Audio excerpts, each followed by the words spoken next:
Jy weet nooit watter hoogtes of dieptes 'n gewone warm somersdag inhou nie.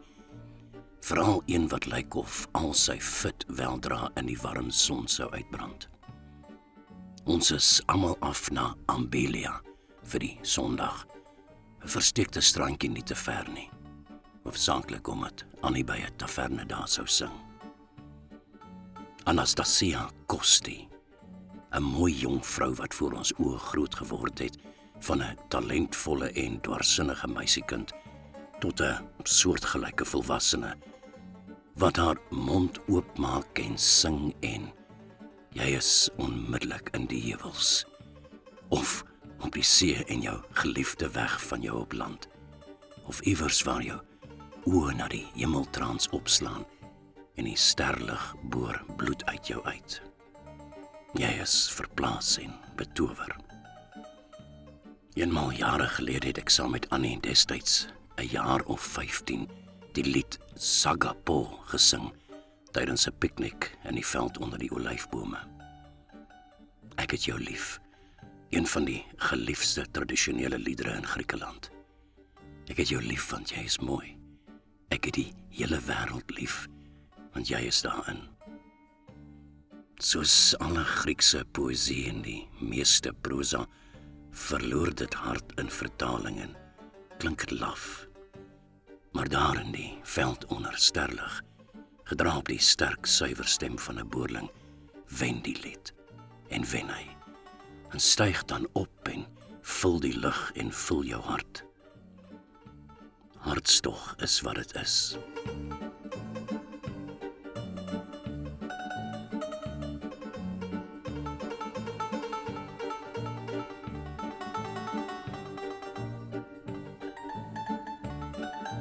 Nou is Anastasia groot en word sy as sangeres op die eiland gevier en sing sy in die somer by klubs en tavernes oral oor. Sy is self 'n kind van hartstog en poësie. Haar ma was 'n Londense joernalis en haar pa 'n skaapboer op sy perd, mandelie op sy kop en 'n stem wat teen die kraanse slaan wanneer hy roep, hoppa.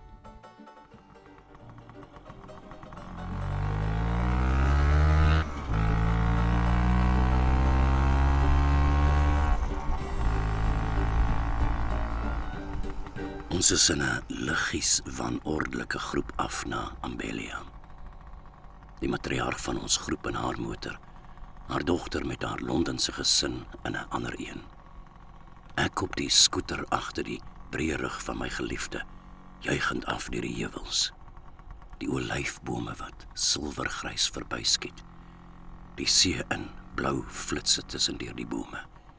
Die son starend met 'n ou oog. En die sonbesies wat die klank van grasse wat ruis in die wind en hulself opneem en dan oor alles uitsaai. Ons groepie kom in los stukke aan. Ons swem, lê, sit en drink en praat. Die son is warm en die see is koud. Mettertyd is min of meer almal by. Kos is bestel, drank is in voorraad. En bediening geskied sonder plan of patroon. Jy tref dit gelukkig elke keer dat een van jou begeertes op jou tafel beland. Lulu Daikia, gebraaide pampoenblomme gestop met kaas. Melanzane, gebraaide eiervrugskywe. Pai Daikia, wat hier vir skaapchops deurgaan. Patates, gebraaide aardappelskywe.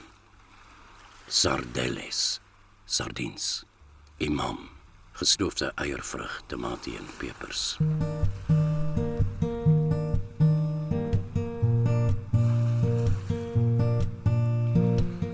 Anastasia en haar driemanskap is aan het musiek maak. Spiros, haar vaste gitaarbegeleier met die koel sonbril op, en Nikos, niet vir ons maar 'n bekende bezoekiespeler en self 'n knap sanger. Hulle sing Engelse liedjies van Adele en so. Popsongs met bietjie soul, maar nie baie nie. Hier op 'n warm Sondagmiddag aan die Egeïese See. Die gitaar geklang deur die traanminute. Nikos doen sy bes. Hy hak ou liedere van ver af nader, maar hulle arriveer nie volledig nie. Die taverne loop stadig vol. Agter ons is 'n Hollandse groep, geel hemelbesems. 3 kinders soos regop dun populierbome, so blond en uitgerek. Voor ons is 'n Duitse man en vrou wat nie kan ophou kyk na ons nie. Sy met die ontevrede mond, hy paaiend en al proberende. Agter hulle die Duitse Venus met die persminie vol vetkolle, die rok wat sigself om haar draai soos 'n topografiese kaart wat elke wal en skeurtjie nateken. Links teen die kant af is daar 'n Griekse kolonie aan die gebeur. Een tafel waar 'n pa met die swart krullare en goedige gesig om 'n halfuur lank met sy bebrulde blonde seentjie bemoei, word 2, dan 3, 4, 5 tafels bymekaar gestoot. Leonardo is hier en skik sy rekwisiete vir die laaste avondmaal. 2 ditse lange rade, ook blond en fabelagtig, kom sluit hul by hul Griekse mans aan. Nog mense kom by, maar is besig en warm. Die kelner stoei, die ouer een raak driftig. My jonger een gaan elke halfuur staan en rol 'n sigaret waaraan hy suig of sy lewe daarvan afhang. En dan lig die agtermiddag haar kop.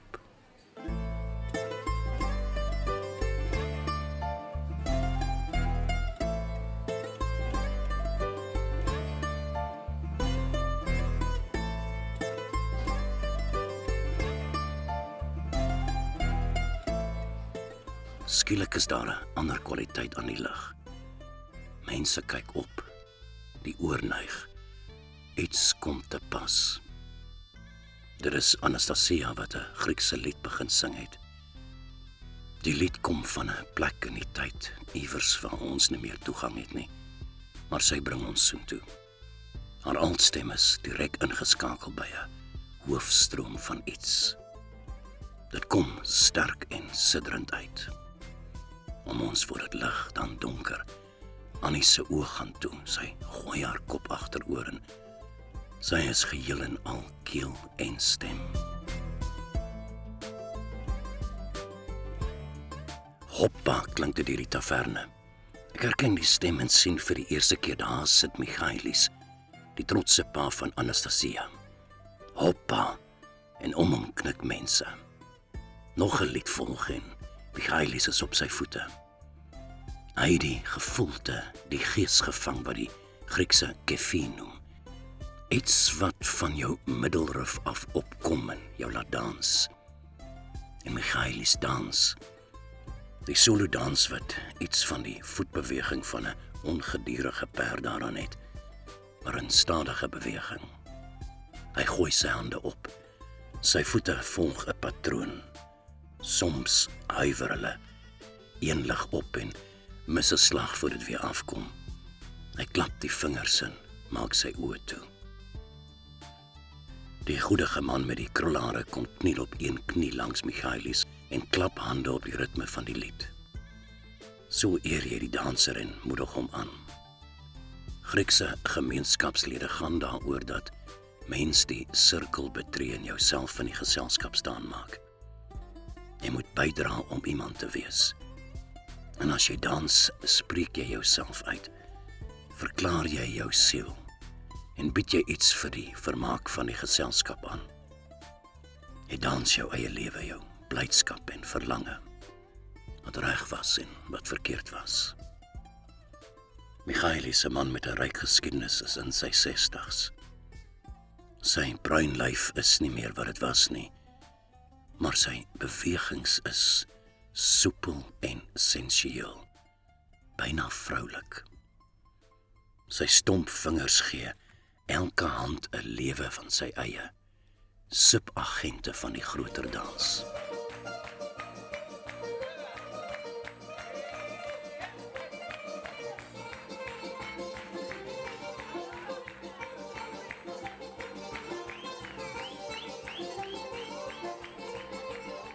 En dan is die krulkopman wat ons later verneem Georgios heet, saam met Michaelis op die vloer en 'n ander gevoel tree in.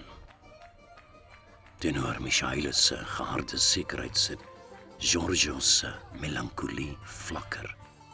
Sy voetwerk is ligter en soos wat die boomskaduwees oor die middag langer word, algaande onvaster, tot hy te dronk is om nog te dans. Later sou hy langs my kom sit en gesels. Ons tas eers 'n bietjie rond vir 'n gemeenskaplike taal en vind dit dan in Duits. Hy het 1 maand, sê hy, 1 maand elke jaar om terug te keer na sy geboorteland. Hy is met een van die blonde vroue getrou en keer die volgende dag saam met haar en Helsinki terug na Oostenryk. Die land van barokgeboue en goudbeslag van Mozart en Hitler. 'n onvoorstelbare plek as jy jou een somer op 'n Sondagmiddag in Griekeland in 'n taverne op die strand bevind waar die koffie vaardig is. Dit is vaardig en aansteeklik. Want nou is Selina saam met Michaelis. Sy 'n ma van 2 met die bikini-lyf van 'n 16-jarige. Wat in Frankryk en die Ivoorkus groot geword het, maar sedert haar baba daar elke somer hier op die eiland is, wat voor Michaelis groot geword het. En as hy sensueel kan dans, is sy 'n luislang in 'n boom. Daar is geen vou of krul of golfbeweging wat haar lyf nie ken nie. Dit is nie meer 'n Griekse dans nie, maar die dans van alles. Michaelis en Selina in 'n tango met hulle self, met mekaar, met ons almal. En dit is nie meer bewegings op hulle eie nie, maar die musiek is self wat fisiek tot uitdrukking kom in hulle kinkende lywe.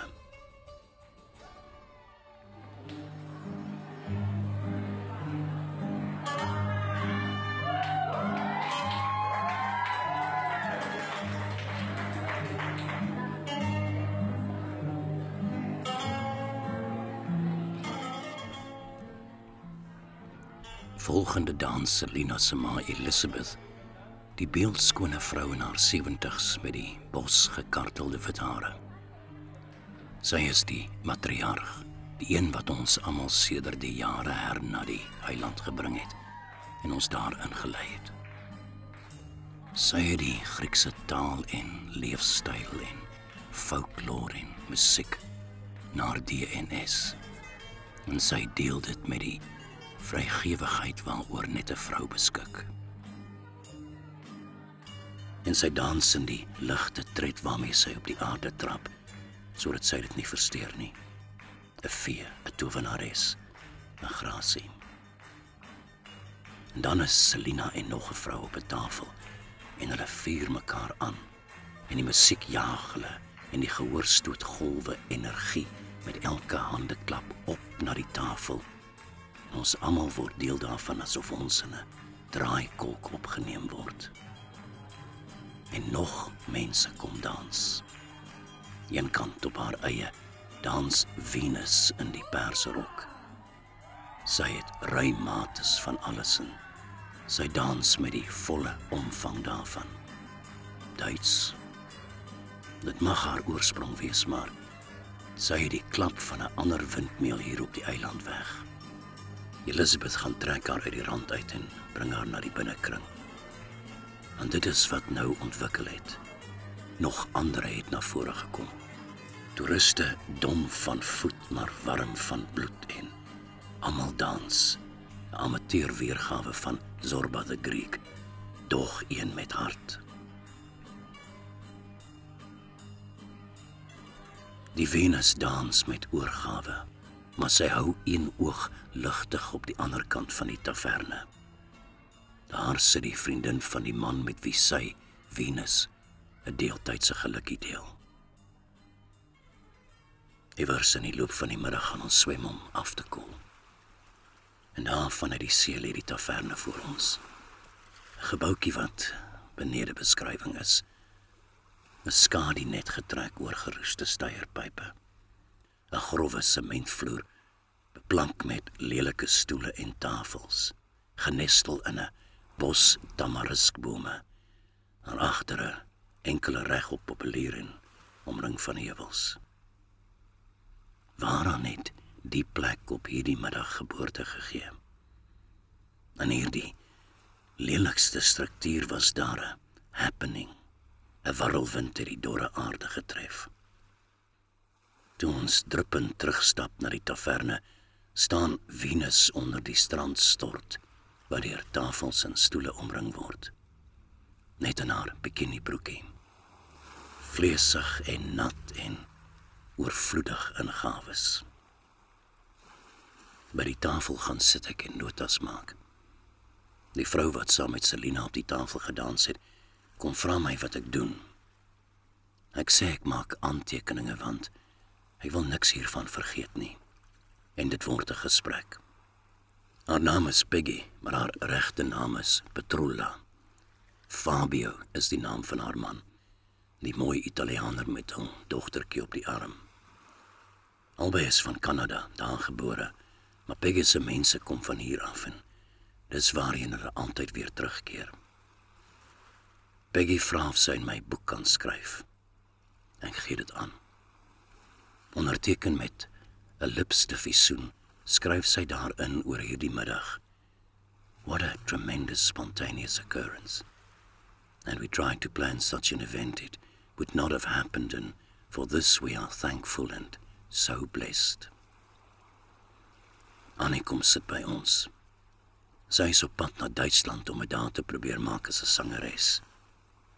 Die eiland het vir haar te klein geword. Sy markeer 'n groter wêreld. Die eiland is 'n leekkoevert, sê sy. Een kant lê daar 'n wyfiehond. Naar Lies is 'n kat ingenestel.